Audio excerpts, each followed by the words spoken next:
Planning the network cabling in your new construction home is an essential part of the building process, yet so many times this step is overlooked. New homeowners tend to assume that their builder knows what's best for them and just accept whatever cabling package, if any, that is included with the home. Guys, don't make this same mistake. Instead, come with me and let me show you a better way to plan that network cabling in this week's video.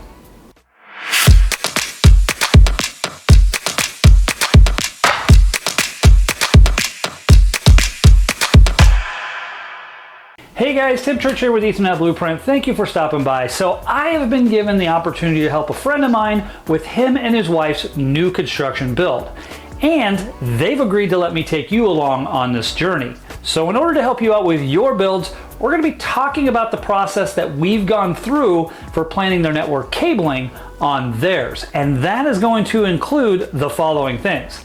The first thing we're going to cover is the initial questioning we go through to sort of put together our plan and find out how the network is going to be used. What is essential to the home? Second, we're going to talk about Wi-Fi and camera heat mapping so we can plan out where the access points are best located in the house, as well as cameras. Next, we're going to talk about documentation methods that I use to keep track of everything. And yes, I use free software that you guys can use as well. And last, I want to talk about some of the general talking points that come from the walkthrough with the builder or the electrician or who's ever installing the cables. Now, the process I'm taking you through can vary a little bit from home to home or project to project. However, overall, generally speaking, the process is the same. The first thing I like to do is I like to talk with the homeowner and find out what is important to them. Find out how the network is going to be used so we can establish where we need connectivity at. I will generally ask questions like the following. Will there be a home office? What types of things will the network be used for? Is there a need to have connectivity outdoors or in a detached building? Now or down the road? Do you plan on streaming your TV on day one, or is there a plan to have a cable TV provider in the home? What is the plan for cameras, either Wi-Fi or hardwired? I'd like to get a feel for that. And then what is the current plan for AV and TVs? Are you going to have any built-in cabinets? Is there going to be receivers, ceiling speakers, Sonos, etc.? So let's just take a quick second and talk about why each of these questions are important to the process and why we're talking about them.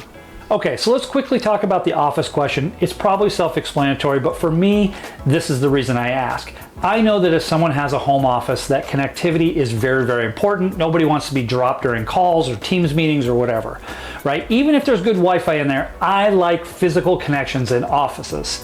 All right, so I will typically include some additional wall jacks in an office so that you can hardwire your computer, hardwire your printer, and any other devices that you have that go in your office. Now, I even take it a step further and will generally ask how the room is going to be laid out. This helps us to decide up front where to place those wall jacks so we get it right the first time.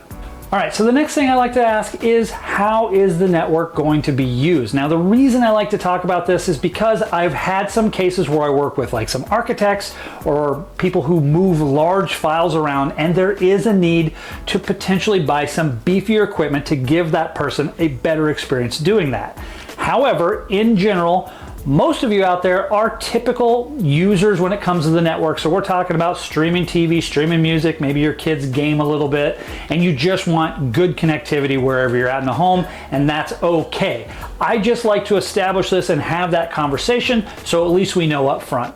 The next thing I like to cover is there a need for outdoor connectivity? And you would be amazed how often this important step gets overlooked during the planning process.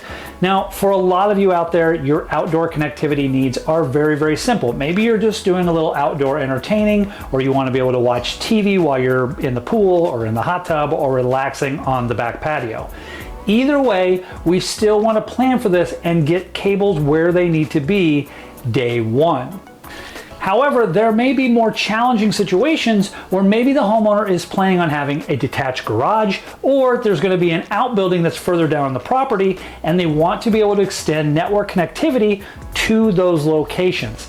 If this is you, you need to be thinking about how you're going to be doing it during the planning process, okay? So maybe with the detached garage, it's close enough that you can actually pull a cable from your network head-end area in your home to that location. However, with the outbuilding, a lot of times you either have to bury fiber or you need to do something like a wireless bridge and do a point-to-point system between the house and that location. Either way, you're gonna need to pull a cable from your network area to where that bridge equipment is going to be mounted on your home. And you need to be thinking about this during the building process.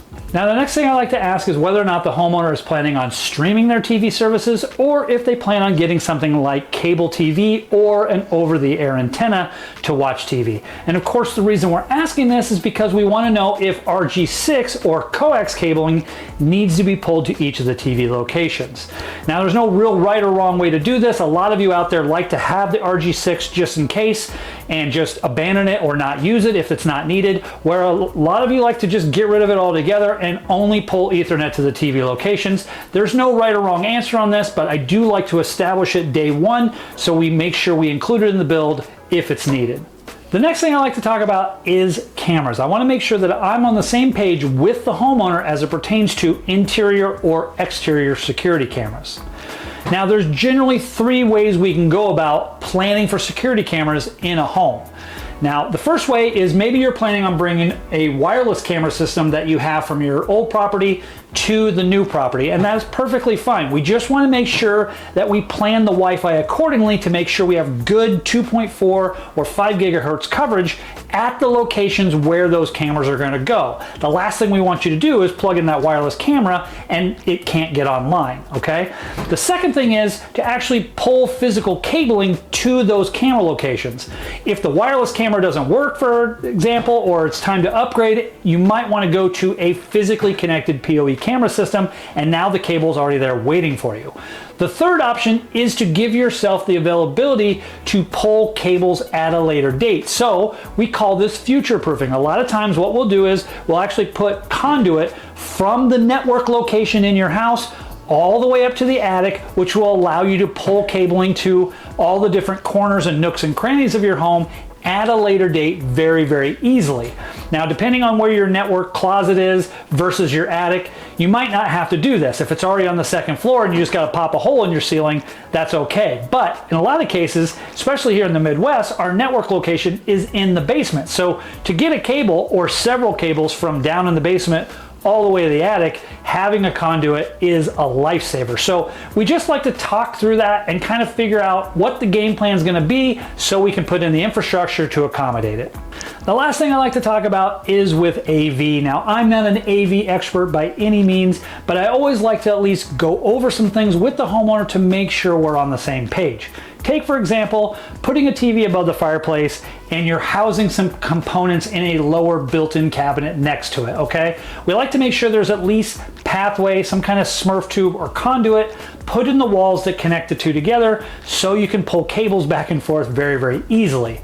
Now, I know a lot of you out there are audiophiles and have crazy elaborate setups with speakers and rocks and round the pool and whole home audio and universal remotes that control everything. If this is you, I highly recommend you guys do talk to an AV professional to make sure cables get pulled to the right locations.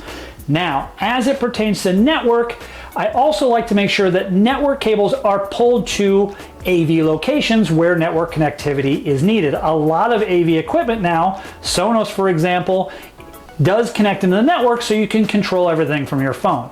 Just kind of understand where these components are going to sit so you can get cables pulled to those locations and very easily plug that equipment into the network. It'll make your life much, much easier. Now, that is a lot, guys, but as you can see, when you start asking these questions like that, it starts to paint the picture about how the network is going to be used and where we're going to need connectivity in the home so we can get cables there, and that's why we ask those questions. Once we have that, we take that information and it's time to start designing the Wi-Fi and camera placement. Now the tool I use is a free tool from Ubiquiti. It's for Ubiquiti equipment, but this is pretty much a Ubiquiti channel, and it's called Design Center. Now Design Center allows us to upload floor plans of a house and actually drop access points and cameras on there and point them the way we want and move them around and create a heat map. Now for this video, we're not going to be doing a how-to on how to use Design Center. I'm just going to talk through the process I went through with my buddy's house so you guys can kind of see that. If you would like to see a more in-depth tutorial on how to use Design Center, I'll make sure there's a link in the description to a video I created earlier that really covers the basics on how to use the software. So let's get started. All right guys, so this is Design Center. Really cool tool. As you can see, it allows you to upload a floor plan, draw in both exterior walls, windows, and interior walls, and then you can plan your Wi-Fi around it. As you place devices, you can kind of pick which Wi-Fi device you want to use. You drag it onto the map, and once it's there, you can move it around and kind of see what the Wi-Fi coverage does as you move it around. And you can design the Wi-Fi based off where you need connectivity. That's why that first part of this process is very important. You want to paint the picture as to where you need connectivity and then design the Wi-Fi to accommodate that. Take the example of the Wi-Fi cameras that you're using from at your old place and moving it to the new place, right? You can kind of get an idea on the new place using this tool as to where you need those cameras at.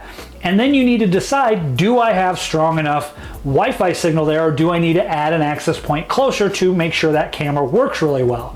All right, so if, for example, one of these cameras was Wi-Fi based, right, you can see my signal out here isn't very good. We're in the white. White's not good. Matter of fact, it even tells you down here what the signal is when you're hovering. You can see it's very poor signal out here, okay?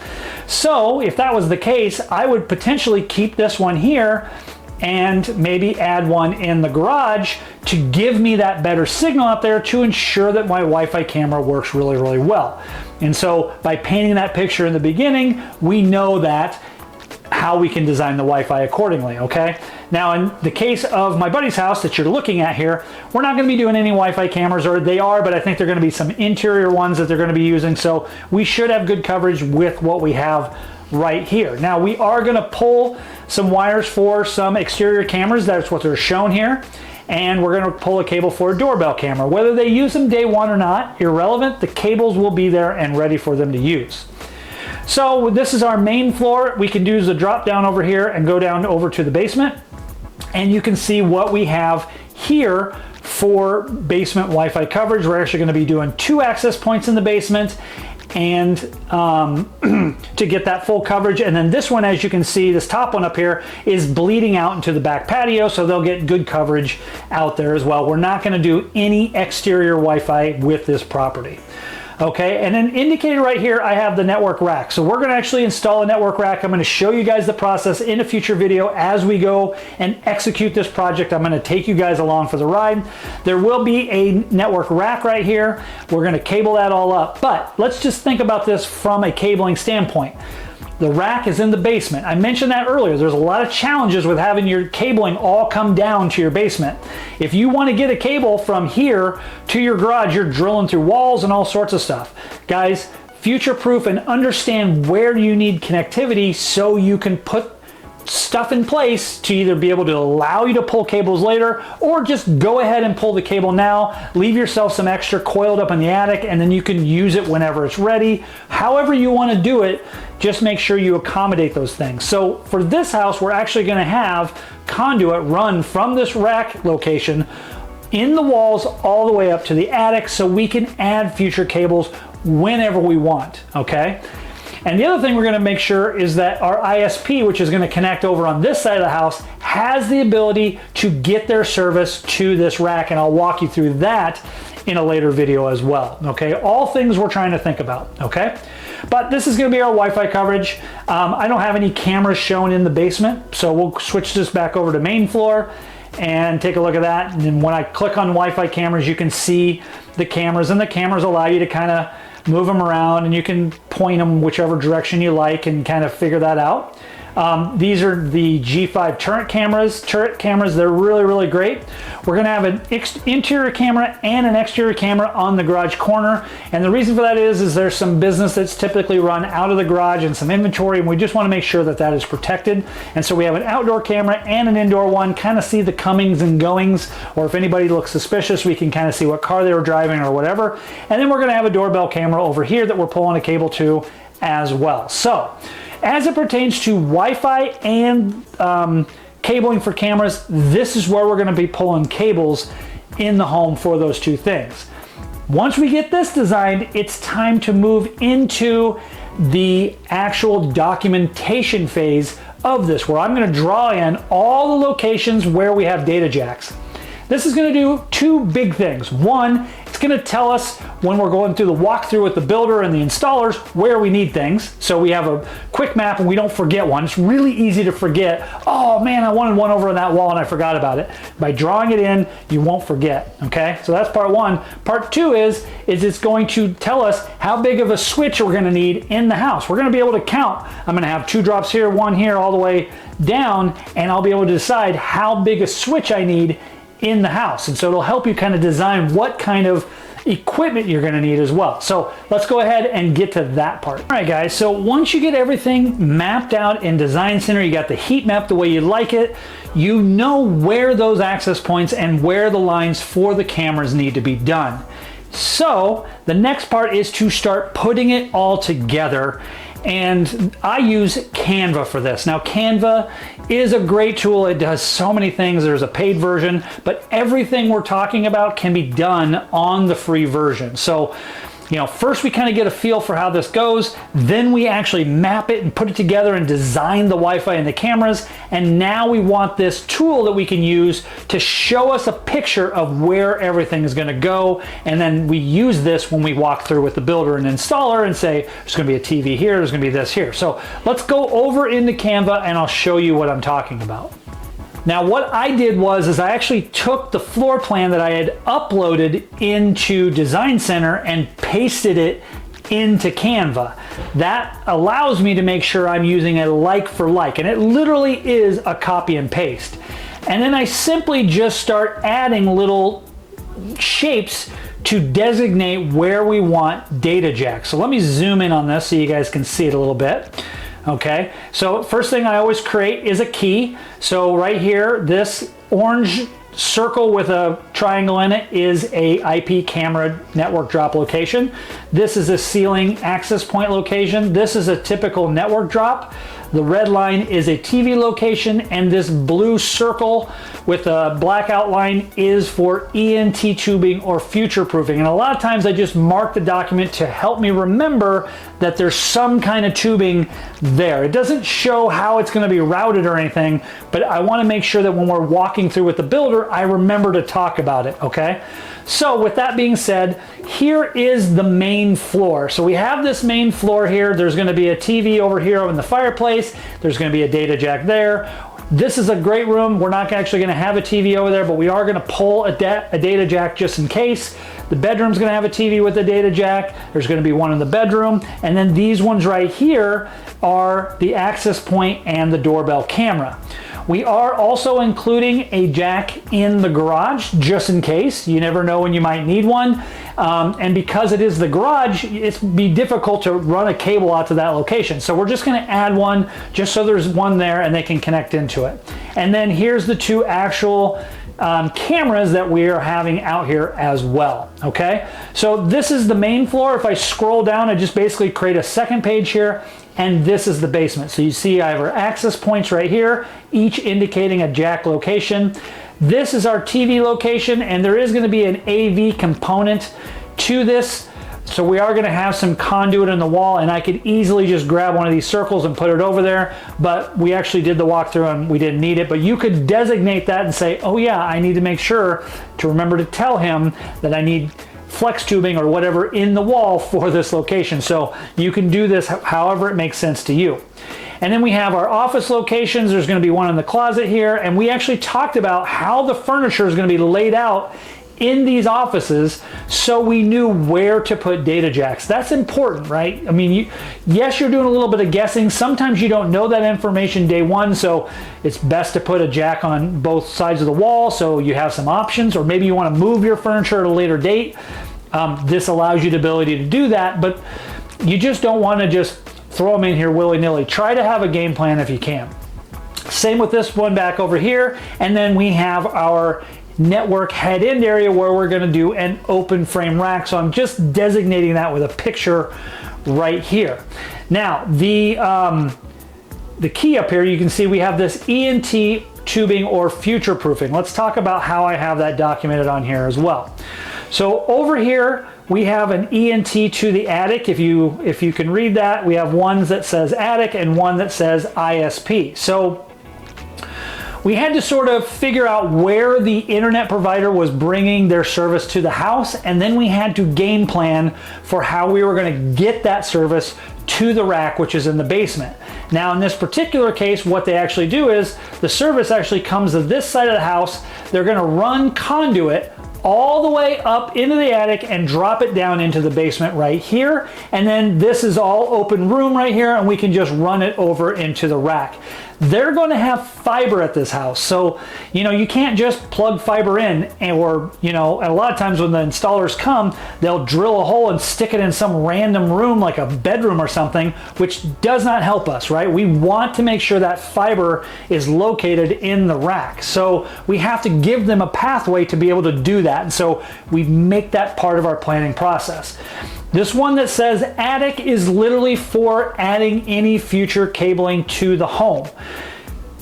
Things change.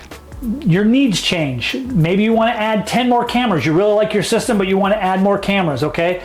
Give yourself the availability to do that. And the best way to do that is to add some kind of tubing, PVC or Smurf tubing. Just make sure it's a nice big tube, hide it in the wall, and run it from the attic all the way down to wherever your network equipment is going to be located. In our case, this is the basement. And so we found out that will actually be dropped right here next to the rack, and then we can just run it right over in the rack. This is a storage room, so if you see some cabling go across the top, it's no big deal. This room is going to be used for storage. The goal is functionality. Now, if this was in an area of the home that was going to be seen, maybe a pantry or an office, we would probably make it be hidden all the way in the wall, all the way to the rack, and you can do that as well with some little tips and tricks too. But the goal here is that we can take this document, and by the way, Canva works on your phone, so you can actually just, once you design it on the computer, you can actually just open up using the Canva app right on your phone and do your walkthrough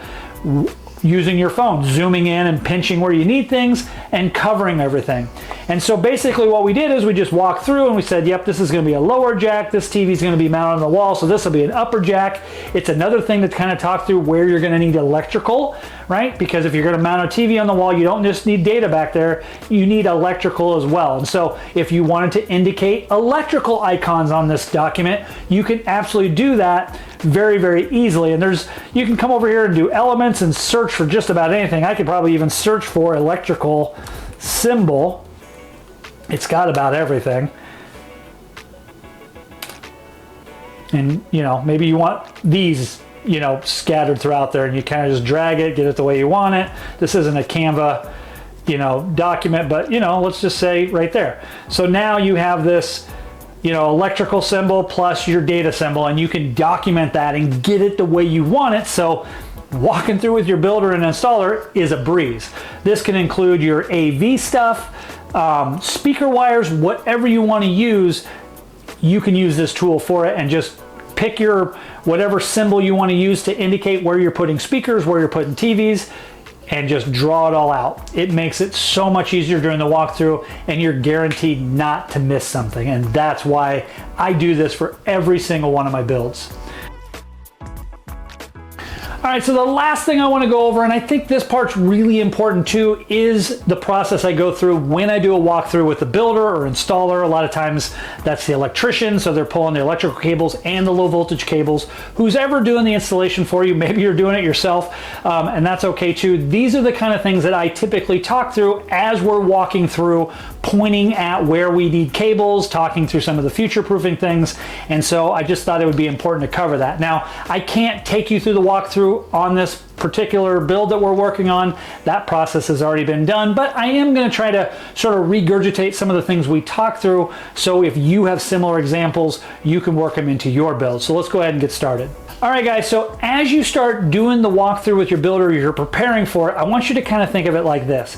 This process is for you to take your vision of where you want things and how you want things and share that with the builder or installer and make sure they understand what you're looking for here. And just kind of understand, sometimes with this, because of challenges with the build or how to get things in certain places, there is a little bit of a back and forth here. But the goal here is to share your vision and make sure that it can be done. Or if they have to do something that's an alternative version, that you're okay with it, okay? So you need to take this process very seriously, because once the drywall goes up, guys, it's too late, okay?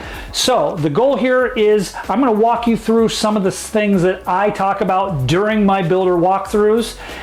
Most of them apply to just about any build out there. Some of them might be specific to this build, but the reason I'm bringing that up is so as I walk you through the process, I can show you the things that we're talking about here. So the first thing is ceiling access points, and really any interior access point, need to have a single gang box installed for the access point to mount to. So the single gang boxes are actually firmly secured into the ceiling joist with nails. And what that does is that gives you a nice firm mounting point for your access point hardware to connect to.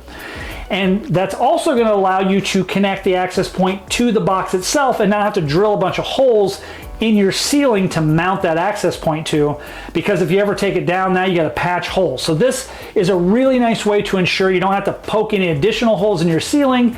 And if you aren't going to use the jack, you can just put a blank on it, and then it's just a blank on the ceiling, could be speaker wire, network wire, whatever, and it'll house that wire so you can get to it at any time. The next thing I make sure I cover in every single build I do is the future proofing. And we're talking about PVC piping from the network location in your house, wherever that is, to the attic, as well as from that location to wherever the ISP is bringing service to your house.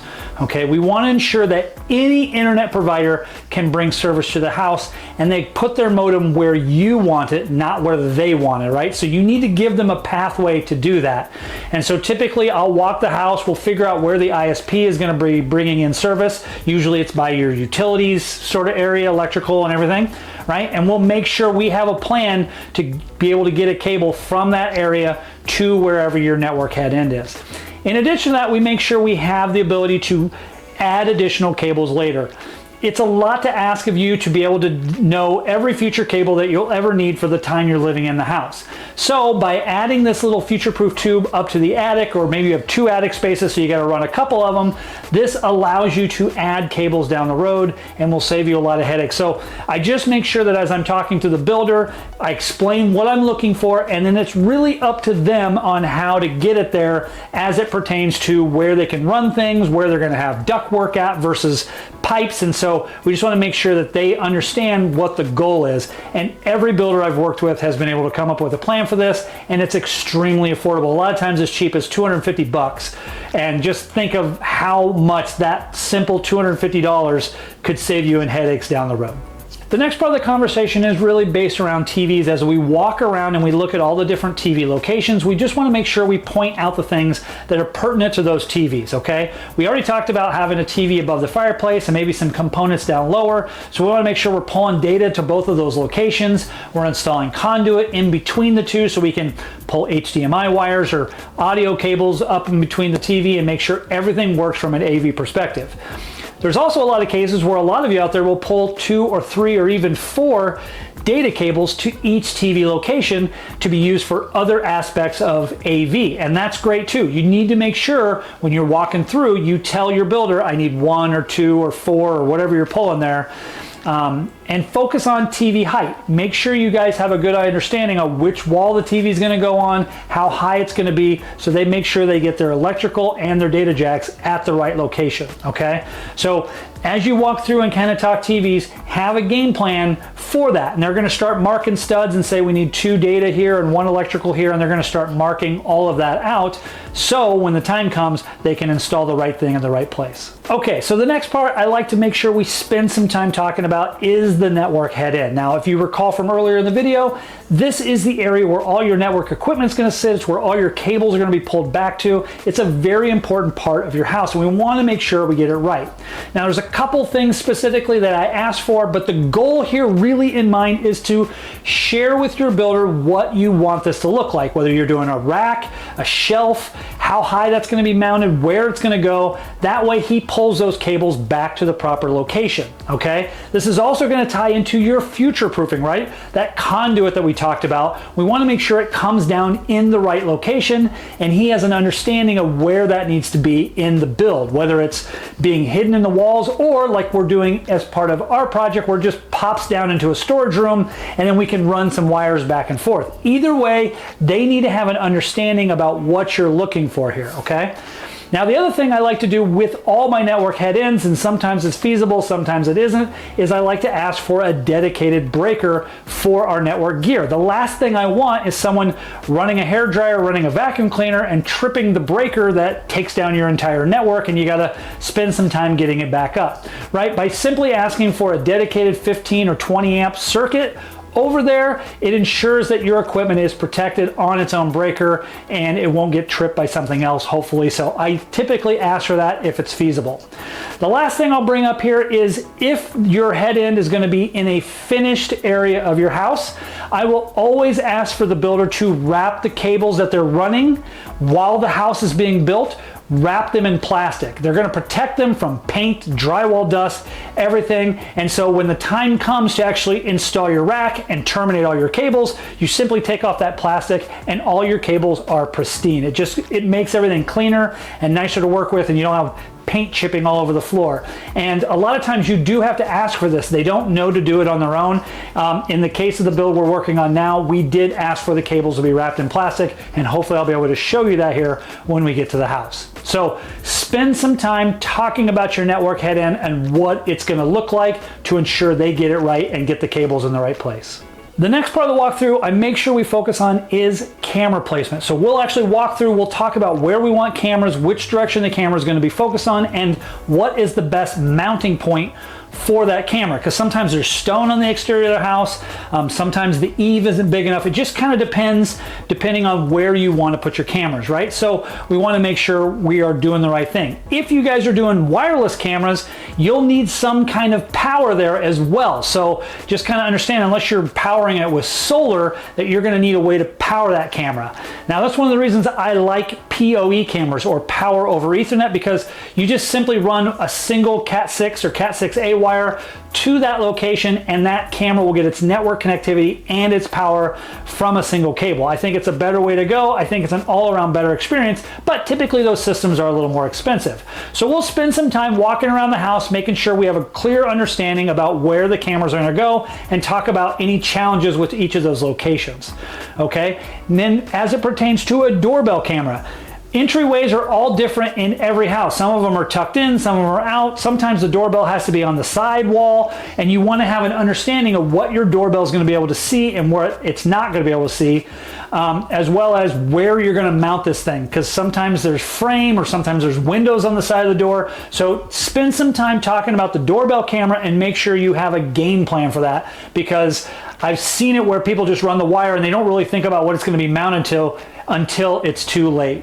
Now, the one last thing I'll do here, and I'll throw a picture up here on the screen, if you plan on doing cameras down the road, or maybe you just pulled cables because potentially you're gonna see if your wireless camera system flops, and so you're just hiding them in the wall, you can use something called a pre-wire plug. And basically what you'll do is you actually drill a hole in the house, you'll tie your camera cable to it, and the plug just plugs in the side of the house, you paint over it, and you'll never see it. On the day you decide you want to add those cameras down the road, could be 5 years down the road, you simply just use a screwdriver, pop out that plug, and your wire is connected to the other end. It makes it very easy. You just terminate your camera and stick it right over the hole, and you're done. So if you plan on doing future cameras or wiring for future cameras, I highly recommend these pre-wire plugs, and you can get them online. Just talk to your builder about them, and hopefully they can install them for you. It makes a really, really great solution. The last thing I typically focus on when I walk through with a builder is the remaining data drop locations. And that's kind of a no-brainer, right? That's the whole point. But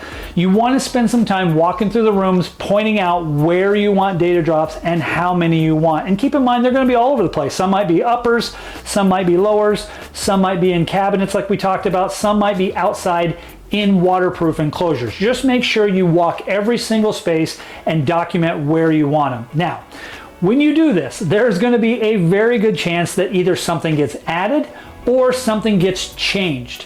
Make sure you document all those changes inside your Canva document. That's one thing I love about Canva. It's really easy to delete something, move something, twist something, change walls. You just drag it over. It's a very clean tool for doing that. But make sure you do those updates. Make sure you make note of them, because it's going to come into play one more time before the drywall goes up.